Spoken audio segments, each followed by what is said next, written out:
대학교 교수가 편한 직업 중에 하나라는 생각을 해서 그런지 교수를 꿈꾸면서 미국 유학이라는 길을 택했었습니다. 이렇게 저렇게 하면 박사학위를 받을 수 없다 라는 경우의 수를 거의 모두 경험한 저는 학위 없이 쓸쓸하게 귀국하게 되었습니다. 그때가 이미 나이는 30대 후반에 접어들었고 결혼해서 두 아이의 아버지인 가장이었습니다. 먹고는 살아야 하기 때문에 운 좋게 대한민국에서 서너 손가락 안에 들어가는 커다란 외국어 학원에서 영어를 가르치게 되었습니다. 다행스럽게도 저에게 가르치는 강의의 능력이 있어서인지 오래지 않아서 상당히 유명해지고 경제적 수입도 상당히 좋았습니다. 그래, 미국에 유학까지 가서 박사학위도 맞지 못했는데 돈이나 실컷 벌어보자.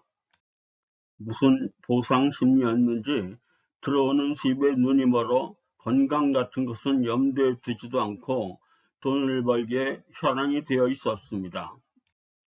학원 수입은 강의 수, 즉 강의 시간이 수입입니다.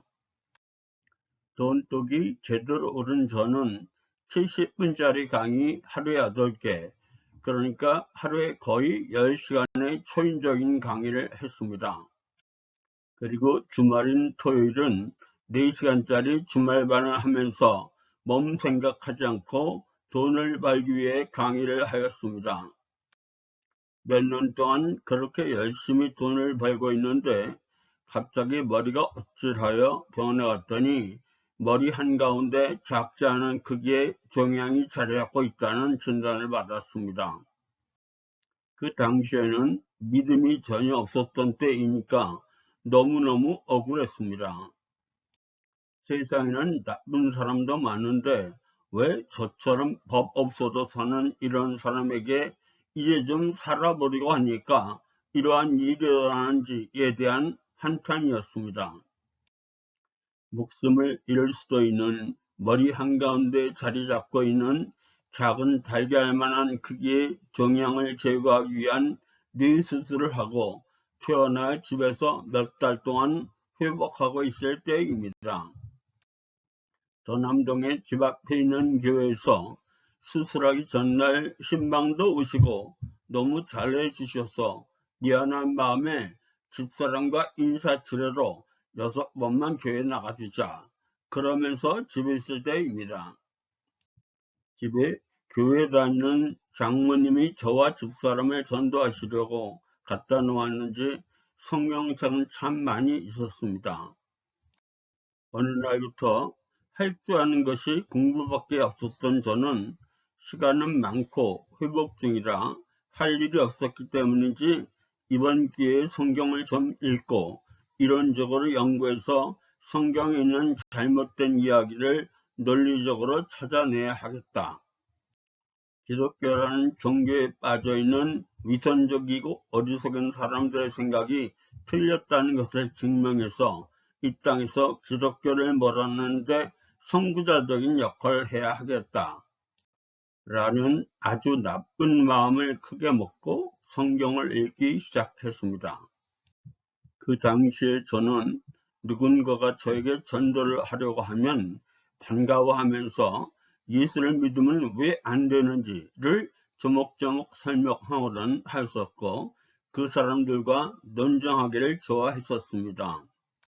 성경을 마음먹고 읽기 시작했는데 몇 장 읽지도 않았는데 벌써 오류토성이고 비논리적인 것 일색이었습니다.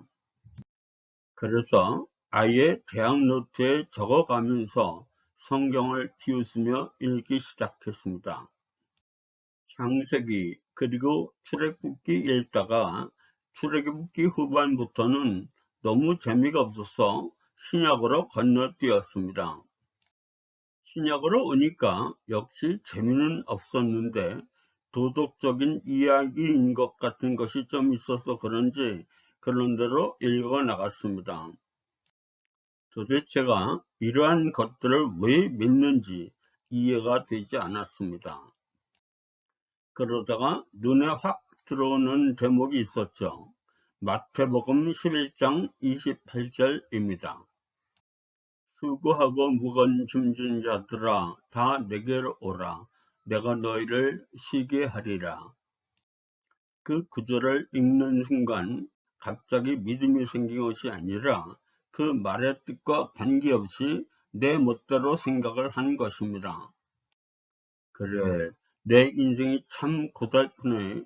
좋은 고등학교, 좋은 대학교 나와서 청혼의 푸른 꿈을 꾸고 유학을 갔는데 남들 다 받는 박사학위도 못 받고 이제 돈 좀 벌어서 살아보려고 하니까 갑자기 큰 병에 걸려서 내 인생을 한탄하게 하는 구절을 성경에서 읽은 것입니다. 그런데 그 다음 구절이 저를 너무 실망시키는 것이었습니다. 나는 마음이 온순하고 겸손하니 나의 멍에를 메고 내게 메우라. 이것도 이 말의 의미와 상관없이 내 멋대로 해석을 해서 실망을 한 것입니다. 저는 학교 다닐 때 그렇게 배웠거든요. 예수는 4대 성인의 하나라고. 그런데 그 구절을 읽는 순간 뭐 이렇게 건방진 사람이 어떻게 성인이야? 아니 지가 뭔데 자기한테 배우라니.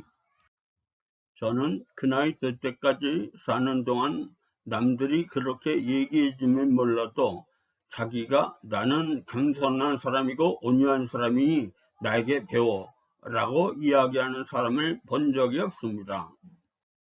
참 이상한 사람이네 하면서 잔뜩 실망하고 계속 읽어 나갔습니다. 그 다음부터는 엉터리 같은 기적 이야기만 눈에 들어왔습니다. 물이 변해서 포도주 된 것, 오병이어의 기적, 눈먼 소경이 눈 뜨는 것, 안진뱅이가 일어난 것, 무리를 걷는 것 등등 이제는 노트에 메모할 필요도 없을 정도로 정말 너무 거짓말 같은 이야기 투성이었습니다. 하마터면 읽던 성경책을 집어던지고 내가 다시 성경책을 읽으면 사람이 아니다 라고 외치려고 했던 구절을 드디어 만나게 됩니다. 당시에는 삼위일체에 대한 지식이 전혀 없었고 나의 경험과 인지할 수 있는 논리에만 젖어 있을 때라 이걸 처음 읽는 순간 마치 성경의 내용들이 말도 되지 않고 믿지 않겠다는 명분을 얻게 된 셈입니다. 요한복음 1장 1절입니다. 태초에 말씀이 계시니라. 이 말씀이 하나님과 함께 계셨으니 이 말씀은 곧 하나님이시니라. 처음에는 별 생각 없이 읽었는데 그 밑에 계속 읽어보니 말씀은 예수님을 이야기하는 것입니다. 그때는 예수님이 어떤 사람인지 전혀 모를 때이니까 이 1장 1절이 말도 안 되는 소리였습니다. 아니, 예수님과 하나님이 같이 있었어. 그러니까 결국 두 사람이라는 이야기인데 그런데 예수님이 하나님이래. 한 사람이라는 이야기죠. 이게 우리 논리로 말이 됩니까? 이제 내가 성경을 다시 읽을 일은 없고 다시는 읽지 말아야지 하면서 성경을 덮으려고 하는 순간 제 마음속에 조금은 불안한 두 가지 생각이 들기 시작했습니다. 나중에 알았지만 이미 내 마음속에는 저만 몰랐지 성령이 들어와 계셨던 것입니다. 하나는 만약에 그럴 것 같지는 전혀 아닌데 만에 하나 성경이 사실이라면 그럼 믿지 않은 나는 당연 지옥이고 하는 불안감과 함께 믿지 않는 반대급부가 너무 크다는 생각을 하였습니다. 주판을 튕겨보니까 잘못하면 큰일이라는 생각을 하게 된 것입니다. 또 하나는 예수라는 사람은 둘 중에 하나입니다. 절대로 4대 성인의 하나가 아니라는 사실입니다. 예수의 말을 종합해보면 예수는 미친 사람이거나 아니면 하나님의 아들이거나 둘 중 하나라는 것입니다. 그 중간에 어떤 위대한 사람이 아니라는 사실입니다. 이것을 결판내기 전에는 성경을 덮을 수가 없었던 것입니다. 다음 주에 계속하겠습니다.